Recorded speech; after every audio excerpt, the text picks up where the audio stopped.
Okay, so go from an album that Grant didn't listen to an album that I wish I hadn't listened to. It's Bombay Bicycle Club's new album. Actually, it's probably a bit harsh, but Well, it is what it is. Yeah, Bombay Bicycle Club. Everything else has gone wrong. It certainly went wrong for Sneds. This was released on the 17th of January 2020.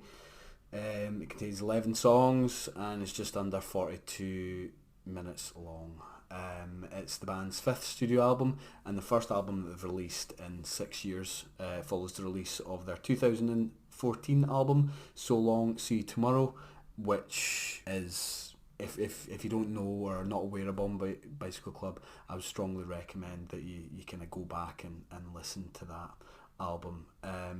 They started off as kind of just straight up indie rockers, to be honest. Their debut album was released in, I believe, 2009 or thereabouts anyway, and it was called I Had the Blues But I Shook Them Loose.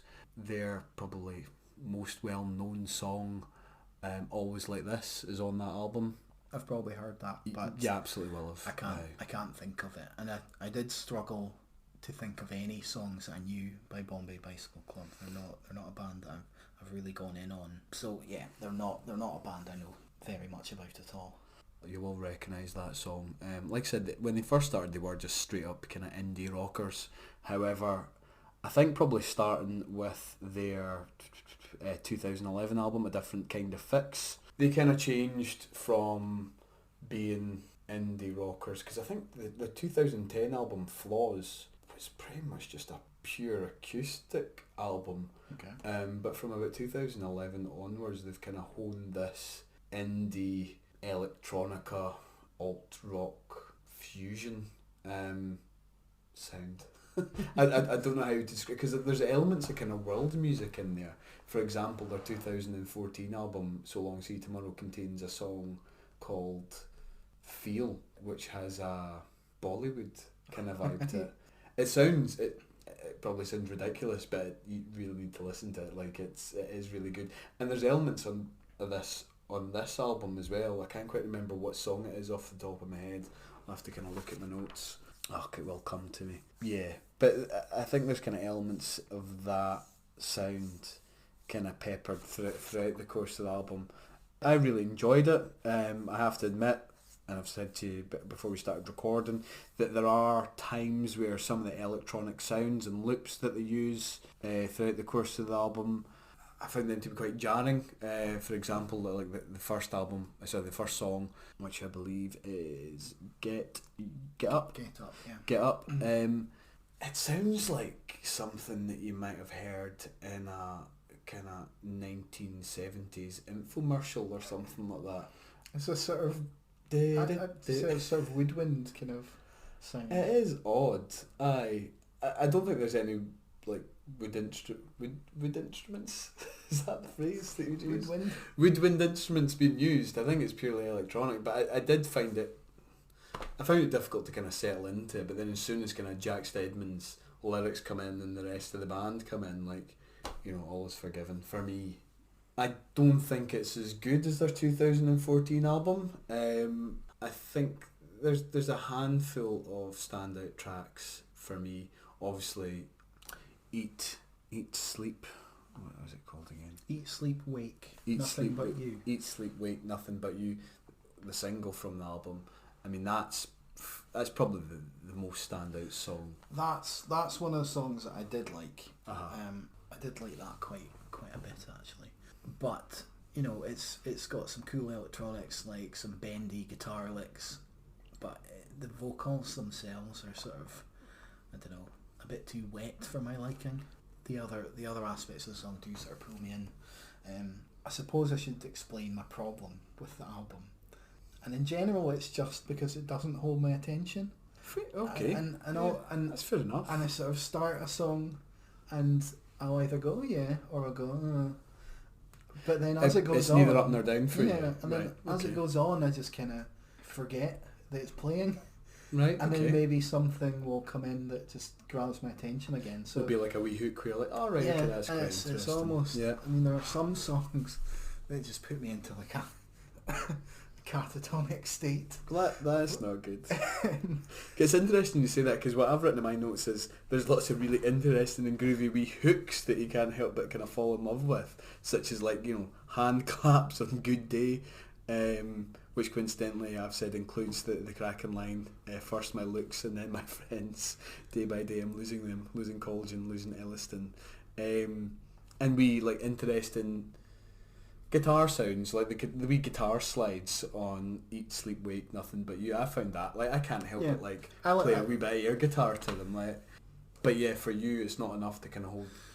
There's lots of bits on this album that I like, but there's not enough of them. There's not enough of them, and the sort of main vocals are just a bit too floaty and a bit too ethereal and a bit too like, they don't have enough bite or edge, and I don't find myself for the most part really singing along to any of it, other than maybe bits on a song like Good Day, you know, the part I just want to have a good day, and there's this sort of do sort of parts to that song. I quite like that, but there's too much just stuff in between that it just bores me. And I mean, I mentioned going into a catatonic state. That only really, that's a bit of an over. Your eyes just roll to the back. But it kind of, I mean, that happens on the song Racing Stripes particularly. Oh, see, I like that. I've wrote fucking snooze fest in my list. Yeah, in the notes, sorry. And there's just nothing about that song that makes me want to listen to it again. Yeah. I just don't like it.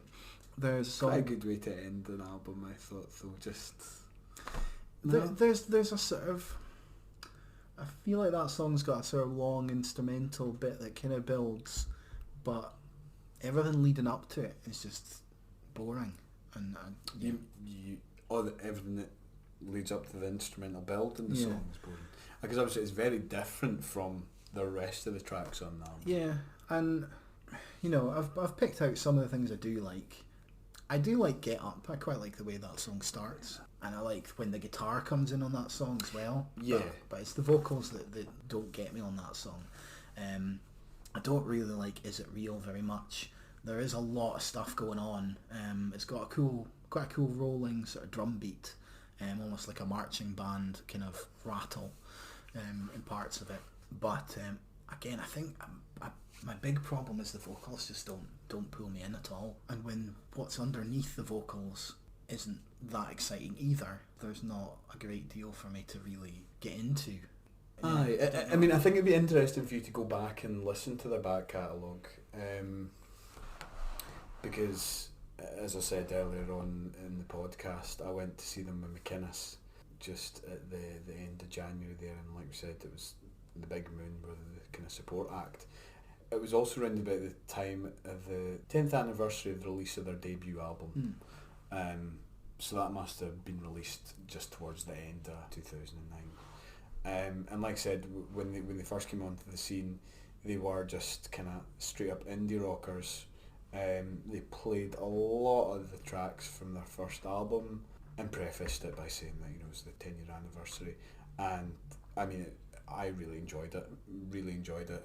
For me, they've always been a band that's kind of been there in the background, but I never actually realised how much of influence they've had until I was there in the Barrowlands with McInnes and they're playing all these old songs. Yeah. Fuck.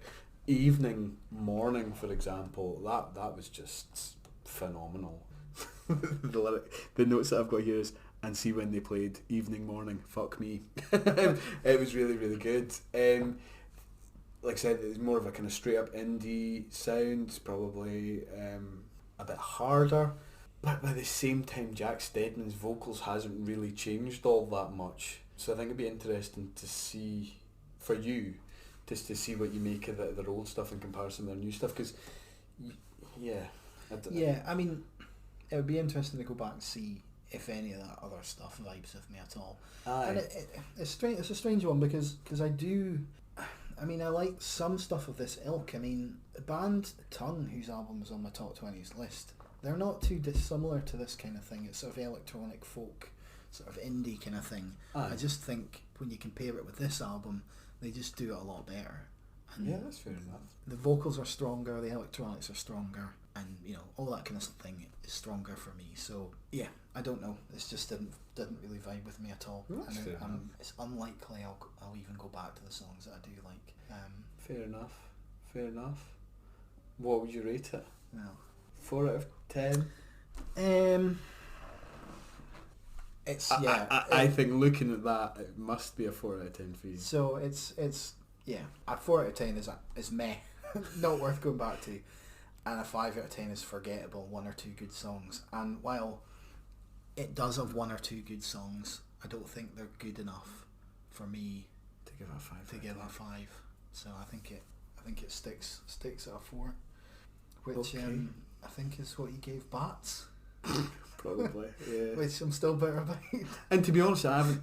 Admittedly, though, in my defence, You haven't gone back. I haven't been back to them. Fair. So yeah, I stand by that decision. Although there was, I mean, Call of Cthulhu was banging. I enjoyed that, and Summoning a Demon, was that the first name of the first Summoning track? the Demon, yeah. Summon the Demon, Yeah. yeah, aye. But yeah, interestingly, it isn't a band that I've went back to. I've given them a 8 out of 10, possibly a 9, but I don't know if that's just because I'm a fan of them anyway. Yeah. Well, If you've that been makes quite, sense. you've been I've been really listening hot, to them for... yeah, you've been really positive Years. about this, so it doesn't surprise me.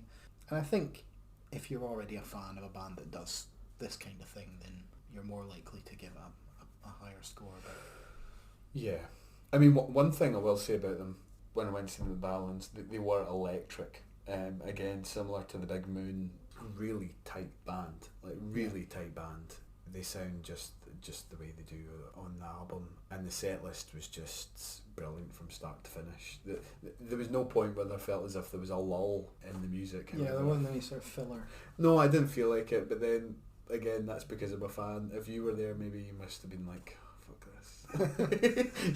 your eyes rolling into the back of your head while you go into the catatonic state.